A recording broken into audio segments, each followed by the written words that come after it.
रात्रीच्या पोळ्या जास्त प्रमाणात पडल्यावर तुमच्याही सासूबाई तुमच्यावर आरडाओरडा करतात का? तर चला आता मी तुम्हाला एक याचं गुप्त रहस्य सांगणार आहे.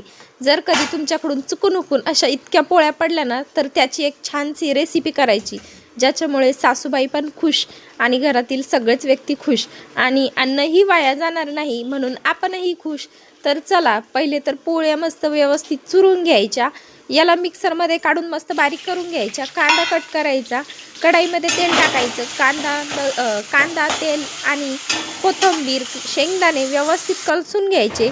त्यानंतर मिक्सरमध्ये बारीक केलेले कुटके, त्याच्यामध्ये हळद टाकायची, थोडंसं मीठ टाकायचं आणि त्यानंतर कढईमध्ये टाकायचं आणि हे व्यवस्थित परतवून घ्यायचं. त्याच्यामध्ये नंतर वरून कोथिंबीर टाकायची आणि छान असं मस्त बनवून घ्यायचं.